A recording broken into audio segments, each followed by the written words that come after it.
All right, welcome folks to Last Week Online with Jimmy Cerrone.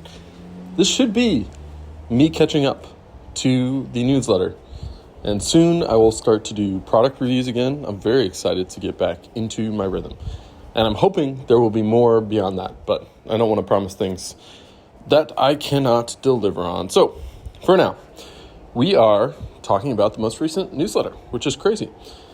We're going to start with 5 articles, and then we're going to talk about an idea, and we'll go from there. So first up, writing nonfiction with Wait But Why and David Purnell. So this is actually a podcast, but the reading app I use called Matter transcribes podcasts, and I can read them like an article, which I love because I suck at listening to podcasts and watching YouTube videos, and if I can see a transcription, it's so much better. So I'm also going to try piloting this out for YouTube videos with Readwise Reader. They are able to do transcription on YouTube videos and highlight as you go. So I'm trying to kind of expand my content into audio and video and out of text a little bit. But anyhow, the actual content of this article. So Wait But Why is a great blog. It's like super long form articles written randomly. And I've found Tim Urban, the author, in a great YouTube video called Inside the Mind of a Master Procrastinator. It just lit me up. It was so relatable. It was so fun, and yet it was really informative. And this podcast gave me such a fun peek into his mind.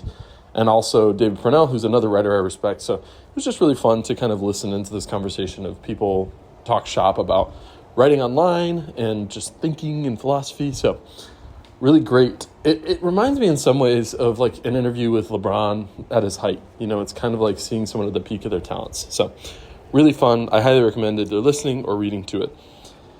Next up, the NFL, Taylor's version. So I love delaying news. Like, I don't like to bring in current news to this newsletter, but I love looking back. And it's kind of interesting because I feel like there was this huge surge of interest in the NFL because of Taylor Swift. And I really feel like this is not as relevant anymore. And I think that's the time to look into things. So there's a lot of interesting stuff to talk about with Taylor Swift and the NFL. There's a lot of interesting stuff to talk about with each of them individually.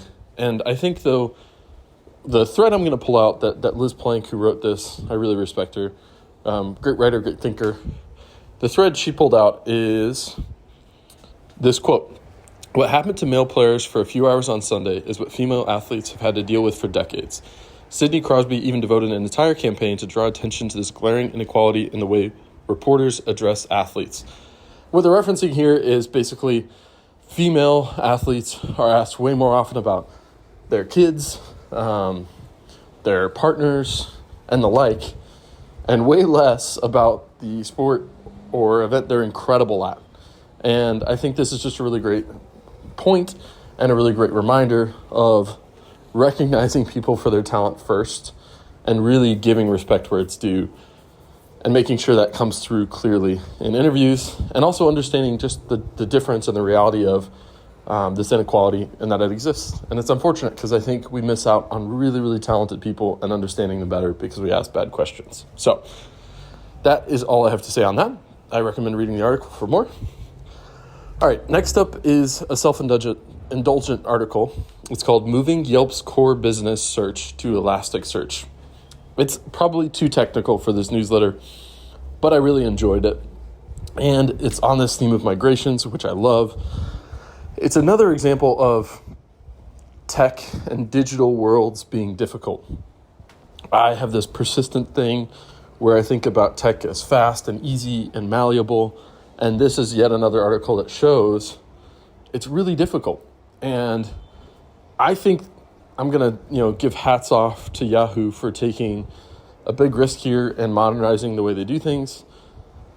I also just think search is super interesting, so it was fun to dig into how search works in terms of the infrastructure.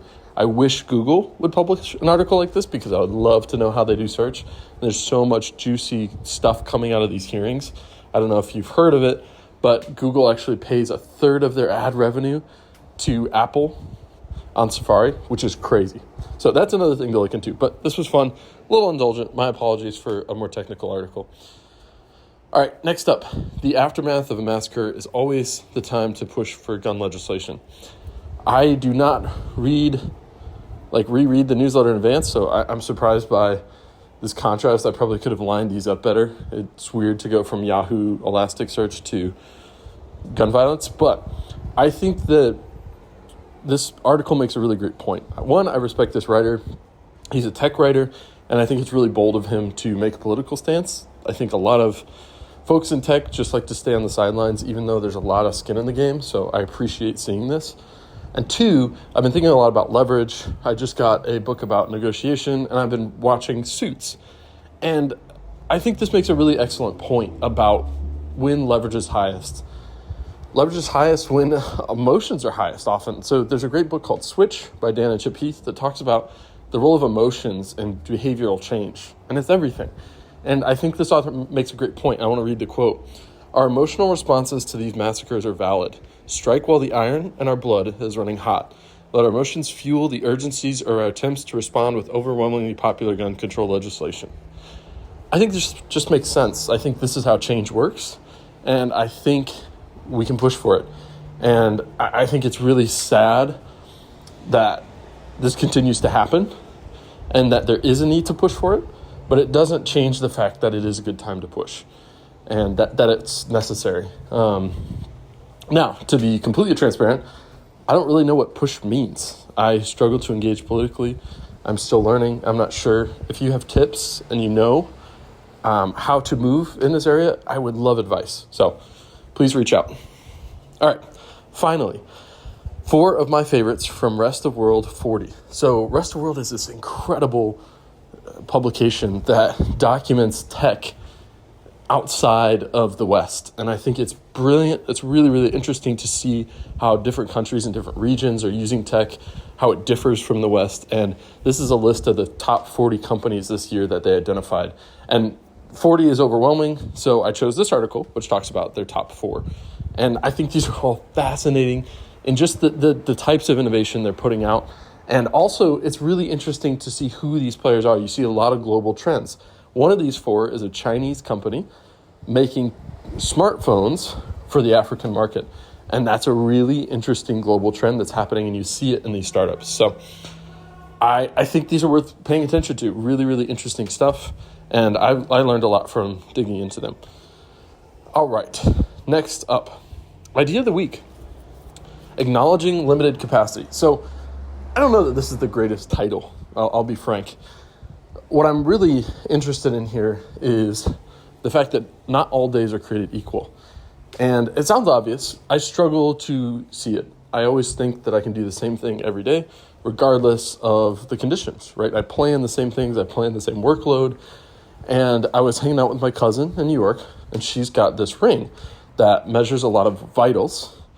And one of the outputs it has is based on your vitals. It tells you what to expect out of that day, how energetic you should be and expect to feel, and maybe, whether to take it easy. And I thought it was really interesting. I rarely think of taking it easy. I do from time to time because I'm human, but I do it kicking and screaming. And a lot of times I was thinking about what would this ring tell me to do? And that's a really interesting kind of idea, right? So I am trying to think more and more about my quote unquote imaginary ring, because I don't have one, and trying to imagine kind of when the day starts. How much capacity do I have? Did I sleep well? Have I been eating clean? Have I been exercising? How much should I expect of myself today? And it's been really, I haven't done this very well, but my goal is to start to set expectations based on reality rather than this vain assumption that I can do the same thing every day no matter what. So I would love to hear how folks think about this, that different days have different capacities, and I'm still new to it. So I'll let you know how the experiment goes. Thank you so much for joining me. I really appreciate it, and I hope you have a great week.